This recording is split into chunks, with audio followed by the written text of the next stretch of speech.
Thanks for listening to the Healthy Church Podcast with Larry Barker and Drew Klein.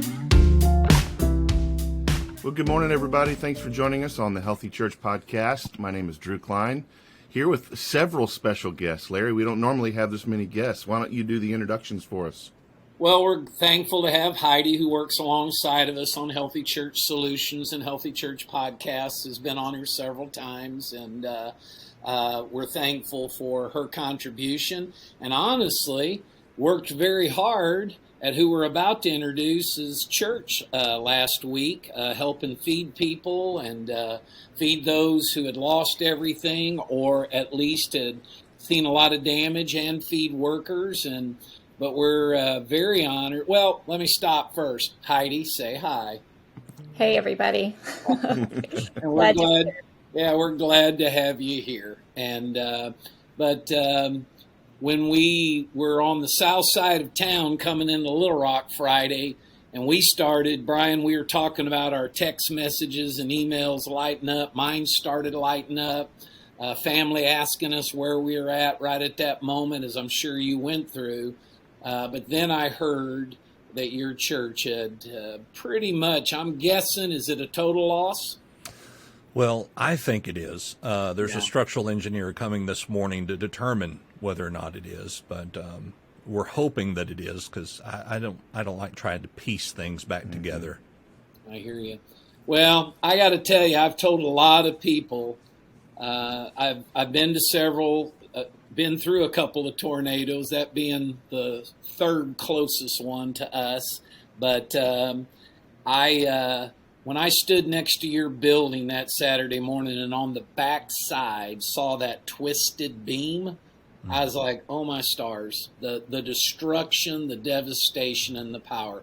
But this is Dr. Brian Sheppard, pastor of Parkview Baptist Church in North Little Rock, where around him and the building there is just devastating type destruction that has occurred. So, Brian, tell us a little bit about you, first of all, and a little bit of your background. How long have you been at Parkview, and anything you'd like everybody to know about you? Well, I've been at Parkview. August will be 10 years. Wow. This is my third full-time pastorate. Okay. Been a part of the BMA for about 14 years now. So some great people. I would say that the BMA is superior to the Southern Baptist Convention, but I won't say that. But anyway. I mean, that would be a breaking news story here for us. It would be. Yeah, we probably shouldn't do that. Yeah. Probably should. Yeah. So married, have a son, Luke, who just turned 8. Awesome. And we just love life, doing it there together in North Little Rock. Well, That's great. Awesome. Well, buddy, I'll tell you, our hearts are going out to you and your people. And my wife was raised in Sherwood. Matter of fact, we drove over there. And one of the houses she grew up in, the devastation was the worst right there in Sherwood that we saw. So it's pretty widespread. So, Heidi, you've kind of put a track here for us, so I'm going to hand it off to you and let you get started with Brian, okay? Yeah, sure. So, those tornadoes came through on Friday, March 31st, and were so devastating, and you know that firsthand, Brian, because they hit your church. And I will say I had seen pictures of your church before I arrived at your church, and the pictures just don't do it justice. I couldn't believe my eyes. My jaw just dropped. So tell us a little bit about what happened that Friday, about the moment maybe that you found out your church was hit, and your reaction when you first saw it. Sure. So, God works in mysterious ways.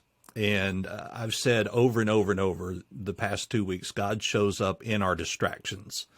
And so I was actually supposed to be at the church Friday afternoon. Wow. And North Little Rock School let out school early due to the storms.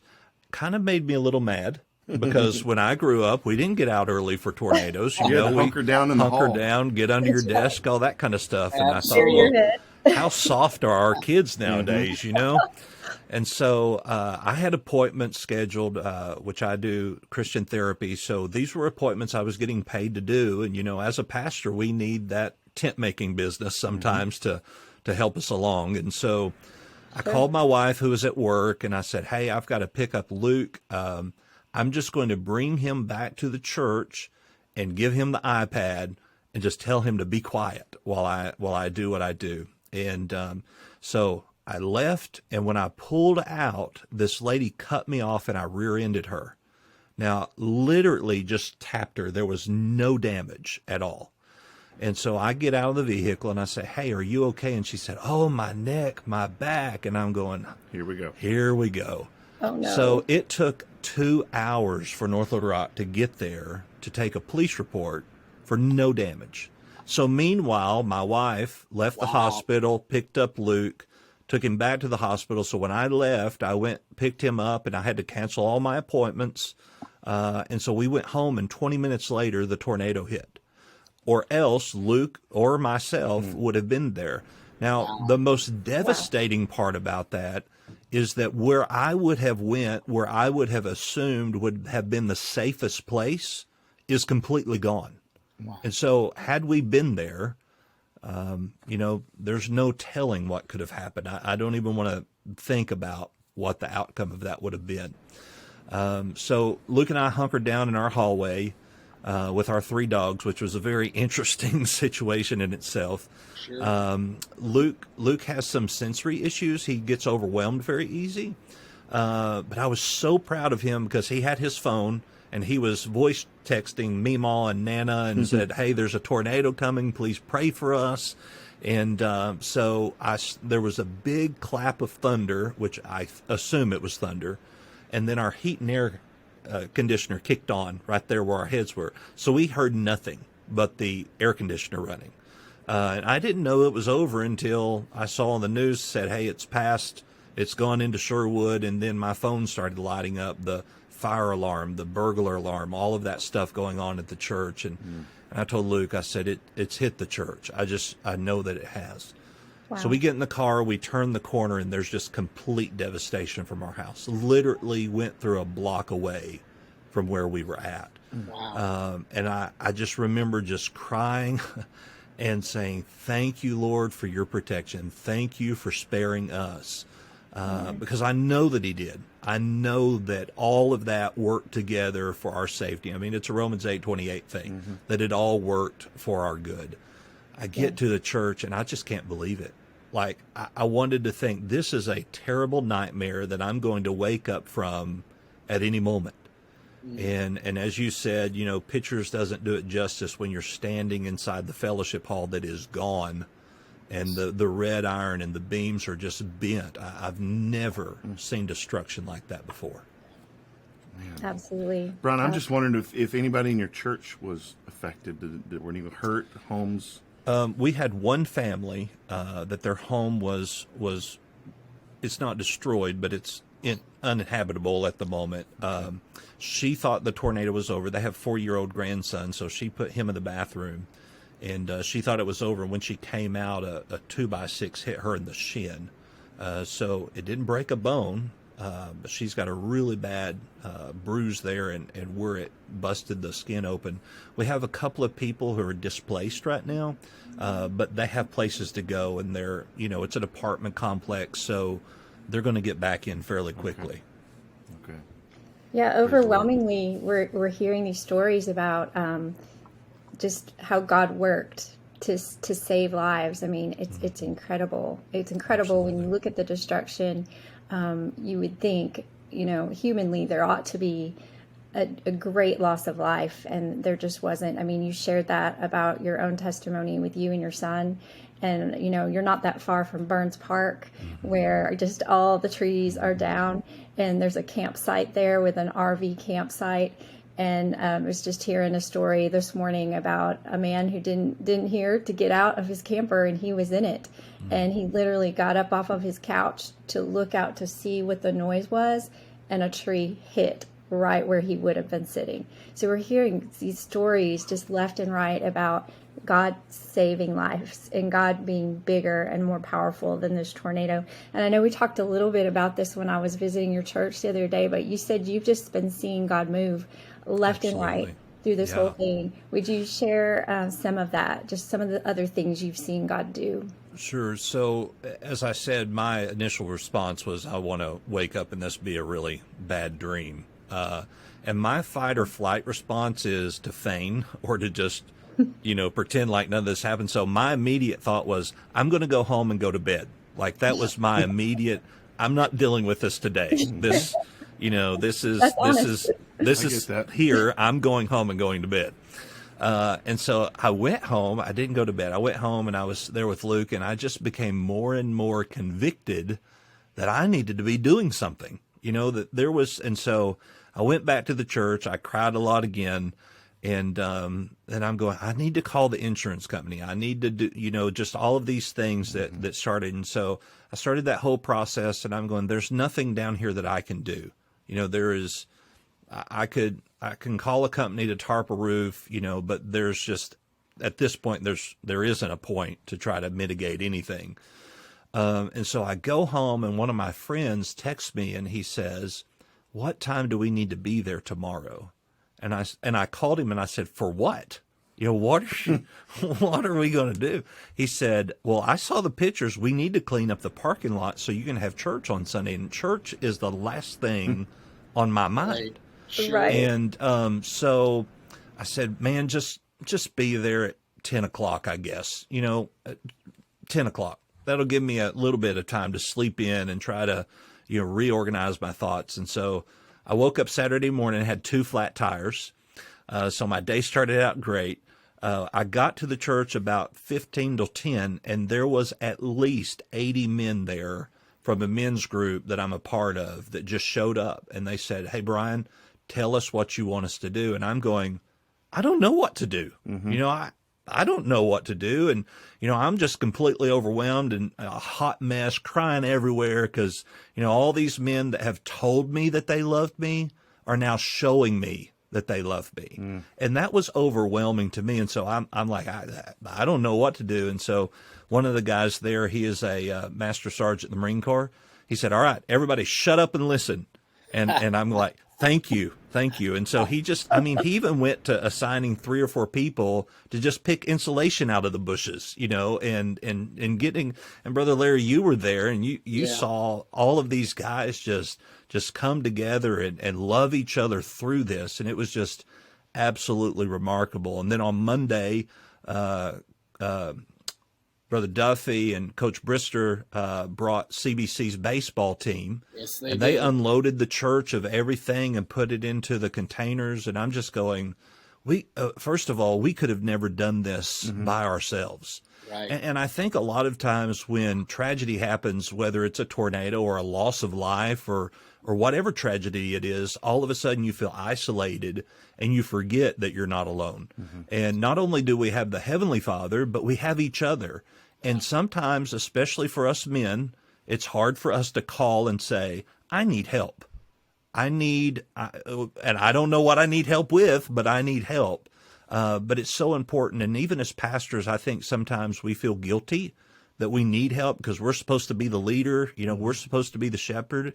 But I think showing that vulnerability not only makes us a better leader, but it shows our people that it's okay to be vulnerable also within the situation of whatever the tragedy may be. It's good. Hey, let me jump in on that because I was there Saturday morning. Brian, I loved what you said because, I got up, actually Friday night, I'm going to bed and I'm going, okay, I got to do something. I got to do something. What should I do? And that's when I saw your post. And I went, well, I can do that. And I got to tell you, I was blessed just seeing the number that were there and feeling like I didn't feel as overwhelmed as I thought I would because there was so much help. And so I was there hour and a half, and I knew another friend was headed to his church over in Sherwood. And I went to you and I said, I'm going to go check on them. But it was just a blessing. And matter of fact, I was standing there watching them rake those bushes next to the church, get the insulation out. How about you? I'd have never thought of that, but you had great help. And what a testament to how the church ought to function. Yeah. Absolutely. So, Brian, you had to get really creative for Sunday morning after the Friday tornado, and then also again for Easter. So tell us a little bit about what you did so that you could gather as a church family. So I thought, my background being in psychology, my doctorate being in psychology, I think it's very important for us to come face to face with the destruction or with the tragedy, that we look at it head on.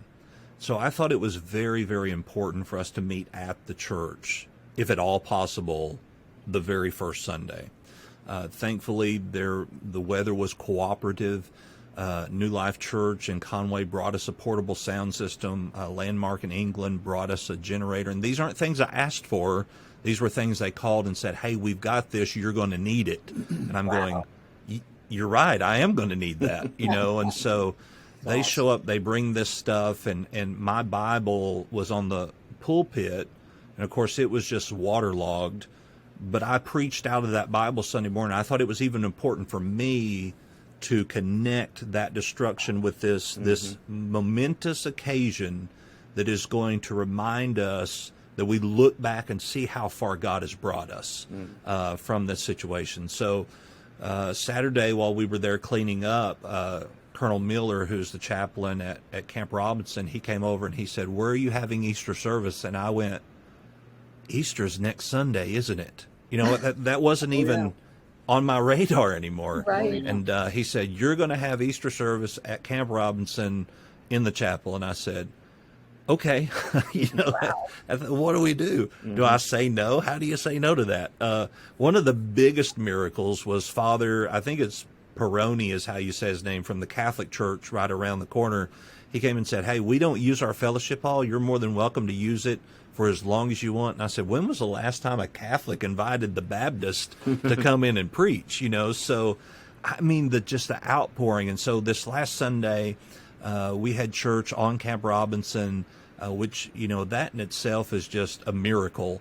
That they allowed all of us to come onto camp to have service there in their chapel. It was just a beautiful service. I couldn't have asked for anything better. Brian, so you mentioned your doctorate in psychology and your counseling business and practice. How is that helping you shepherd people right now? Well, everybody has a different emotion about. There are some people, hey, we've been here since this building was built. Sure. We've had weddings here, we've had funerals here, and this is just devastating to us. And I have to say, but this is just the building. Mm-hmm. It's just a building, and we hold those thoughts and processes near and dear, but this is just a building. We are the church. And then there are others that, just have complete their neighbors lost their home. The man and woman that their home was destroyed, one of the fatalities was their next door neighbor. And so trying to walk with them through that as well hasn't been an easy task, because we're still in that kind of grief stage of thinking, well, this really didn't happen, right? We're not, this really isn't going on. And so trying to walk them through this process has I don't want to say it's been difficult, but it's been unique in that everybody has a different emotion. Everybody's perception of everything is different. So trying to walk them through all of that has been a great honor for me to be that. And one of my deacons said the other day, which, your deacons don't always say the nicest things sometimes. We've all been in churches long enough. And at first I thought, well, that was kind of mean, but then I understood what he said. He said, if all the pastors I've ever had, and he's 92 years old, so he's had a lot of pastors.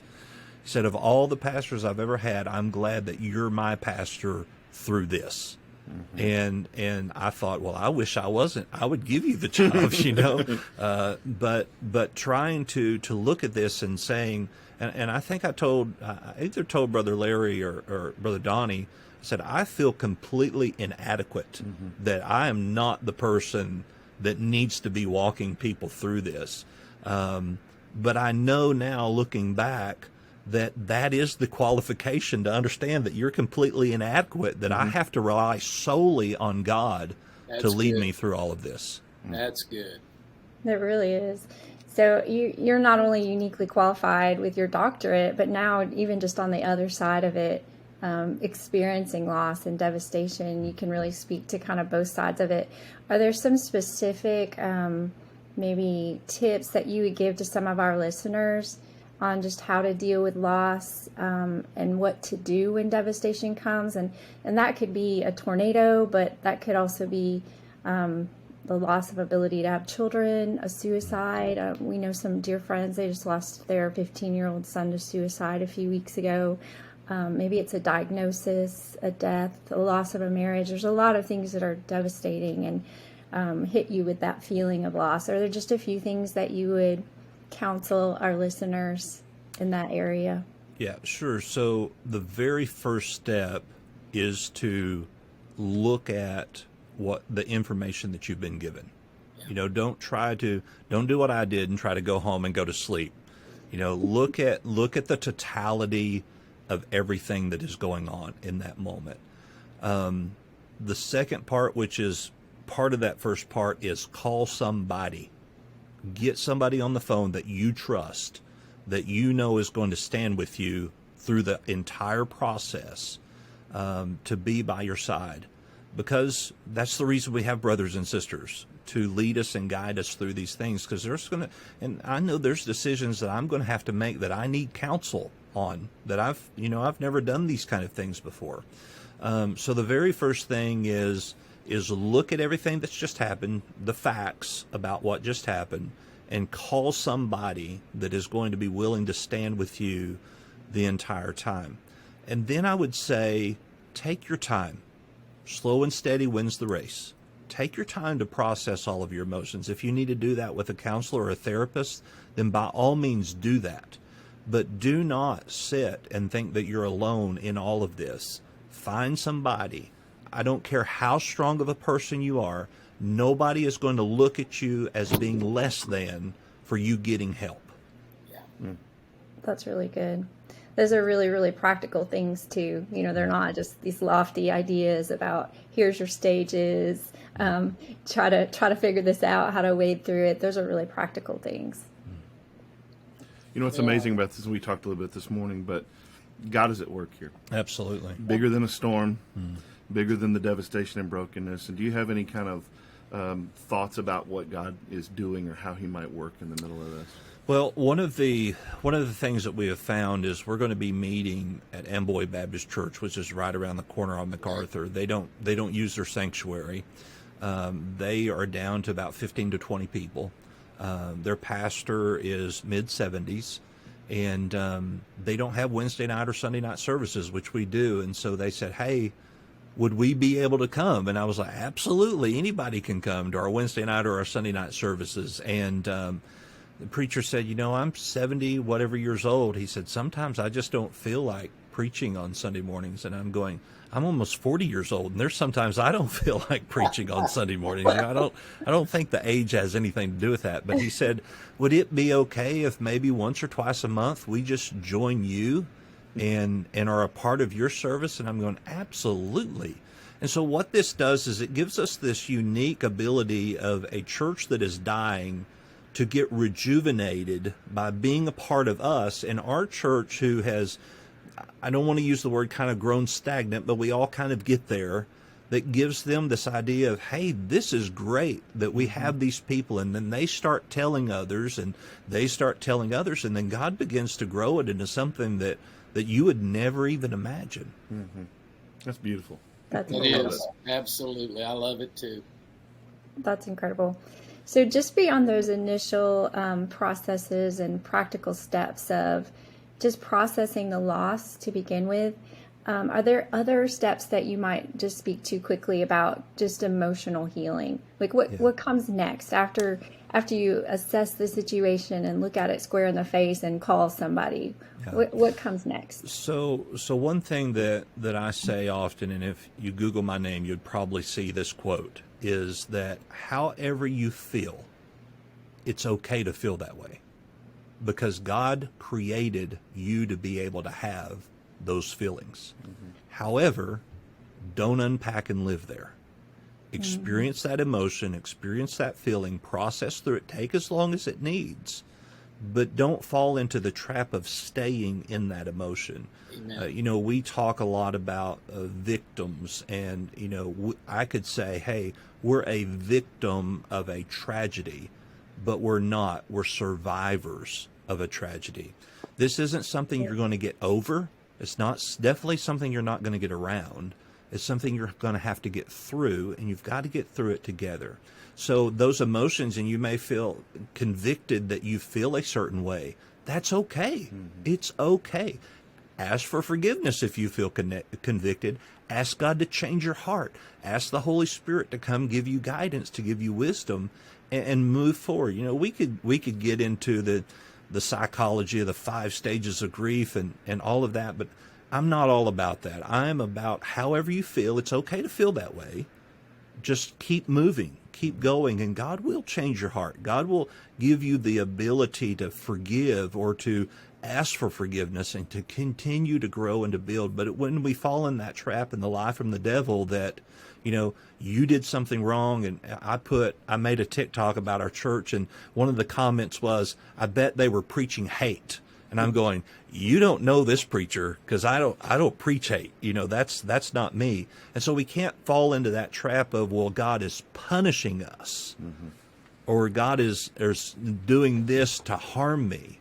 We have to understand, again, Romans 8:28, all things work together for the good of those that love the Lord and are called according to his purpose. That's so good. That's so good. Well, you shared the other day a little bit about your son, and I wondered if you might share a little bit about that today too, because that's just also such a testimony to God's grace and goodness, just how he came into your life, and some of the medical condition he had and how God is bringing him through that. And would you share a little bit about him today? Sure. So Luke is 8 years old. When my wife and I got married, her dream was to have a large family, to have her own children. I mean, that was just her dream from a little girl. And my wife had ulcerative colitis, and so she had a complete colectomy. And so they told her, hey, you could get pregnant, but you're probably not going to be able to carry to term without it being fatal to you. So don't get pregnant. And so, this whole thing, I'm not ever going to make the decision of killing my wife by, trying to have a child. And so she said, hey, Brian, God's going to give us what he wants to give us. And so we should try to have a baby. And I'm going, that doesn't make sense. This doesn't. So long story short, we found out that neither of us can have children. And so we moved into this process of adoption and was the most strenuous thing I have ever done in my life. Wow. to get to that point. We had to have psych evals, and the psychiatrist said that Jennifer was too naive to be a parent because she relied on a higher power. And I'm going, that's a compliment, that's not a bad thing. And I have PTSD from a shooting I was involved in as a police officer. And so they were worried about all of this kind of stuff. And so one day we got a call, and it's very rare. We had been open for a week, and we got a call that said, hey, there's this little boy. He has aortic stenosis with a unicuspid valve that we have available that's in foster care. And the judge has said that both parents have to have medical training in order for that child to come to their home. And they said, you were the first one we thought of. And so we get this baby boy, and we don't know what to do with him. I mean, when you had your first children, you bring home this baby, you don't know what to do. Mm-hmm. Sure. And so we bring him home, and So Luke was born with aortic stenosis, and at 3 months old, they did the balloon procedure to break the stenosis, and when they did, it ruptured his aorta. So they had to put it all back together. So we get this little boy who's on stiff liquids, and just all this stuff going, just very, very sick little boy. About the first month and a half we had him, we were in the ER 2 to 3 times a week. I mean, he was just so sick.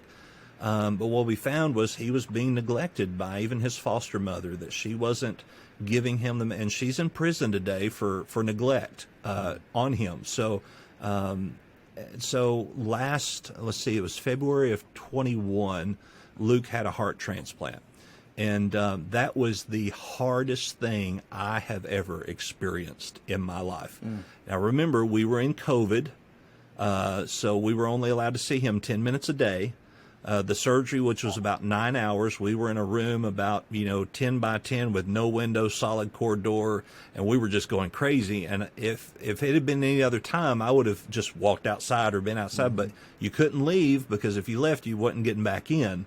And so I just remember seeing him after his surgery and being, just all these tubes and stuff, and I just, going, God, you gave me this baby. Why are you going to take him away? I mean, that was my first initial thought. And then, the Lord speaks to you in different ways. And he said, Brian, he was never yours. He's always been mine. And so he was supposed to be in the hospital for about 10 weeks. He was in the hospital for 4 days.